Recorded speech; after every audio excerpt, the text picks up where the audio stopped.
Você já percebeu que nós, seres humanos, somos, por natureza, avessos àquela sensação de encerramentos? Quando a vida nos apresenta um ponto final, seja o fim de um ciclo pessoal ou profissional, a nossa primeira reação é nos agarrar com força ao que a gente já conhece, mesmo que aquilo não sirva mais. E essa hesitação, essa resistência em seguir em frente, em pôr um ponto final, não é um sinal de fraqueza, mas um reflexo da nossa aversão a incertezas. A gente fica apegado ao que se foi, porque o futuro, com as suas infinitas possibilidades, muitas vezes pode ser assustador.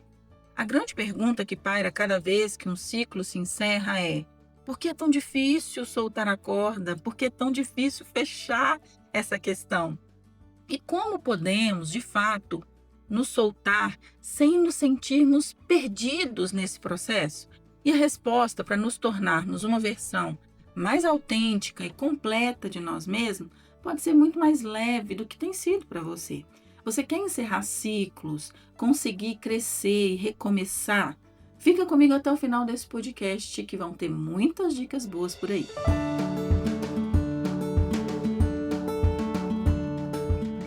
Olá, eu sou a Sheila, psicóloga e mentora. O meu objetivo com esse podcast é te ajudar a desenvolver e crescer. Eu faço esse conteúdo com muito carinho, com estudos, com exemplos da minha prática clínica de mais de 15 anos. E eu espero que você goste, que seja útil para você. Já te convido, se você gostar, a compartilhar esse podcast com todo mundo que possa aprender e crescer também. Agora eu te pergunto, que ciclos já se encerraram na sua vida? E como você passou por esses encerramentos? Você é uma pessoa que tem uma certa facilidade de identificar o que já acabou e pôr um fim? Ou muitas vezes você fica ali remoendo a situação? Pode ser uma amizade que já não corresponde mais, o fim de um relacionamento, a cidade natal que se tornou pequena para os seus sonhos, ou um projeto antigo que já perdeu o sentido, um desemprego, um divórcio, mudança de carreira, um luto, um problema de saúde. O desconforto que sentimos é um sinal que estamos vivendo em um espaço que não nos pertence mais, presos em uma espécie de limbo de desconforto emocional. Entre quem fomos no passado e quem estamos prestes a nos tornar, tá? E eu sei que isso pode nos apavorar, porque alguns ciclos que se encerram, eles provocam uma mudança da nossa identidade, né? Agora, tem algumas coisas que eu gosto de refletir. Eu venho da psicologia humanista, estudei muito Carl Rogers na graduação e nos meus primeiros anos de clínica, e que é uma das minhas maiores inspirações na psicologia até hoje, é o Rogers. E segundo ele, a gente tem naturalmente uma tendência à atualização. Ele acreditava que todo ser vivo possui uma força inata para crescer, para amadurecer, para se realizar, para alcançar o seu potencial. E essa tendência não é algo que a gente precisa aprender, ela já existe dentro de cada um de nós. Pense nessa tendência como uma espécie de força invisível que te empurra, sabe, para frente. Ou uma semente que você planta ali, mas já sabe a árvore que vai se tornar. Uma criança que a gente sabe que vai se tornar um adulto, é um caminho natural, né? Um ser humano, para o ser humano, essa força é o que nos faz buscar o nosso desenvolvimento, a nossa evolução de uma forma natural e às vezes até inconsciente. Mas, Sheila, se temos essa tendência tão linda de crescer, de amadurecer, de desenvolver, por que que muitas vezes a gente trava numa situação? Porque é tão difícil seguir em frente, né? E essa dificuldade que algumas pessoas enfrentam em desapegar é uma manifestação do que o Rogers chamava de incongruência, tá? Para ficar mais fácil para a gente aqui, vamos chamar de discordância ou incoerência. Para Rogers, essa incoerência é um estado em que o seu eu, de fato, o real, ele entra em conflito com o seu eu ideal, que é a pessoa que você acha que deveria ser, muitas vezes baseada em expectativas externas ou expectativas do passado, tá? Então pense que é como se você ficasse ali brigando entre quem você é e quem você quer ser. E quando um ciclo da vida se encerra, essa diferença ela se torna assim visível para a gente. Porque o eu real, com os novos gostos, novos desejos, com os novos sonhos, ele já não se alinha com a vida que a pessoa está vivendo. Num casamento, por exemplo, a pessoa mudou. Antes a pessoa era mais fechada, mais na dela, e hoje é uma pessoa que gosta de sair, que gosta de viajar, e aquilo gerou algum tipo de incoerência na relação, né? Ou numa amizade que no passado, uma cliente minha me trouxe isso recentemente, ela, Sheila, as minhas amigas não aceitam o meu novo eu. Antes eu era uma pessoa farrista, que viajava, que passava a noite fora. Hoje eu sou mais na minha, não gosto mais de beber, eu tô mais preocupada com a minha saúde, com a atividade física. E aí eu tô precisando fazer novas amizades. Aí entra esse ponto. O ciclo com aquelas amizades antigas se encerra. E um novo ciclo começa, com pessoas que fazem mais sentido para o que você está vivendo no momento, tá? No casamento, aí tem uma quantidade enorme de divórcios que acontece por isso. Porque a pessoa muda, o outro não fala assim, você já não é mais a pessoa com quem eu me casei, não quero continuar.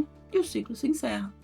Uma quantidade enorme de casais que continuam juntos por 25, 30, 50 anos, fazem isso porque eles se reinventam juntos, eles mudam juntos, né? E se respeitam em suas mudanças também, tá? Então tem uma série de coisas em que essa discrepância é o que gera desconforto, estagnação, medo. Você sente que mudou, mas a vida e as pessoas à sua volta, a empresa, não mudou, né? Então, recentemente, um outro cliente trouxe para mim, Sheila, eu fiz uma atualização, fiz um curso de projetos criativos, fiz uma atualização em design thinking, e a empresa que eu tô, o pessoal ainda está preso na impressão de papel até hoje, eu não me imagino mais trabalhando naquele lugar. Ou seja, ele mudou, ele cresceu, ele evoluiu, o ambiente não, e ele encerrou um ciclo ali e precisa procurar outro ambiente propício para isso. E o processo de tornar-se pessoa, segundo Rogers, é uma jornada para você se mover da incoerência para a coerência entre quem você é e quem você quer ser. Essas pessoas não podem discordar absurdamente. Essa busca por uma coerência entre esse eu real e o eu desejado, ela é muito importante para o nosso crescimento. E a terapia, nesse contexto, ela funciona como uma espécie de ambiente seguro, baseada em aceitação, em empatia, em congruência, que vai permitir para você explorar essas incoerências sem medo e sem impulsividade também. Porque tem gente que sai tomando decisões à torta direita, sem pensar, sem planejar, e fica muito frustrado nesse processo. Então, ao se sentir verdadeiramente visto, aceito, a pessoa pode se libertar da identidade do passado e criar uma atualização que vai te guiar para um novo ciclo, mais genuíno, digamos assim. A grande contribuição da psicologia, então, é nos mostrar que no fim de um ciclo não é apenas uma perda que acontece, tá? Existe um conflito interno que, quando resolvido, ele vai nos levar a uma versão mais completa e mais real de nós mesmos. Esses encerramentos não precisam ser sofridos. A psicologia nos dá uma espécie de lente para entender que se desapegar não é necessariamente jogar algo fora, né?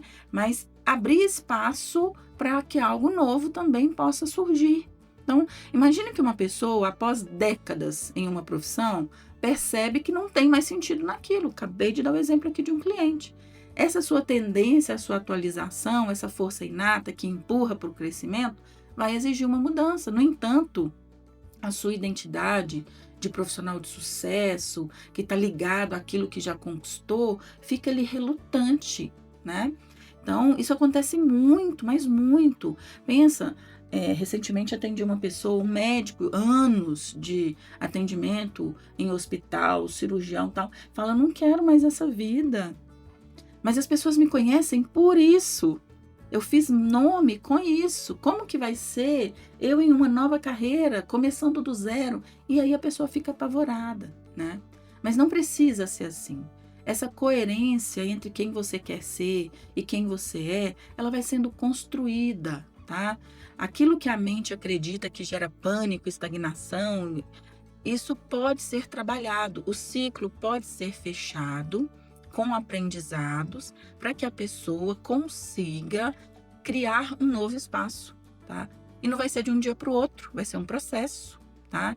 E não precisa ser sozinho, não precisa ser sofrido, pode ser guiado, né? O desapego, portanto, não é sobre se livrar de tudo, e eu também acredito que a gente nunca começa do zero. Porque quando a gente encerra um ciclo da forma correta, da forma saudável, a gente sempre leva o nosso aprendizado. Aquilo que a gente aprendeu, a gente leva com a gente para toda e qualquer nova experiência, né? Então é sobre enfrentar essa incômoda verdade interna de quem eu sou hoje, né? E traçar quem você quer ser, diminuindo essa distância a cada dia. O ciclo passado não te representa mais, tá tudo bem. O que te representa? O que a gente pode criar a partir dessas novas experiências que vai fazer você se sentir melhor com você mesmo, né? O encerramento, então, não é um fim trágico, mas é um ato de crescimento. Eu mesma, quando encerrei o ciclo em RH, foi um encerramento construído aos poucos. Eu levei em torno de 2 anos para sair de todas as rotinas do RH e vir para a experiência como mentora e psicóloga clínica. Eu falo, gente, mas as pessoas me conhecem como um RH, eu fiz nome com isso, como é que vai ser como mentora, né? Como vai ser como psicóloga clínica, que eu tinha tanta coisa para aprender, né? E no início gera um frio na barriga mesmo. Eu falo com você com propriedade de causa, porque eu já passei. Eu estou dando um exemplo aqui de carreira, mas são vários exemplos. É a pessoa que está se divorciando e precisa recomeçar. É a pessoa que se decepcionou com uma amizade e precisa encerrar e fazer outras amizades. Então, sempre que a gente tem um encerramento para fazer e dá aquele frio na barriga, dá aquela resistência, a gente precisa pensar, olha, quem eu quero ser? Que atitudes eu preciso tomar, que escolhas eu preciso fazer para tornar o quem eu quero ser mais coerente, mais parecido com quem eu sou, né? E essa manifestação de coerência, de resiliência, de capacidade de aceitar a mudança, é o que nos permite criar esse novo eu a partir das nossas escolhas, nos libertando do passado para abraçar quem a gente está se tornando, tá? E eu espero que você tenha gostado desse episódio, que tenha feito sentido para você, que você entenda que o caminho desse desapego, de encerrar ciclos, de tornar a sua identidade de quem você quer ser mais coerente com quem você é um processo, é uma rota, tá? E que é necessária para a gente se sentir mais completo, mais autêntico, mais realizado, mais feliz, né? E tudo isso que todo mundo quer. Se esse conteúdo te ajudou, compartilha com todo mundo que possa se beneficiar dele. Vamos cada vez mais disseminar e espalhar essa mensagem. Me siga no Instagram, @SheilaDeOliveiraPsi. Sempre tem um conteúdo novo por lá. Um abraço e até o próximo podcast.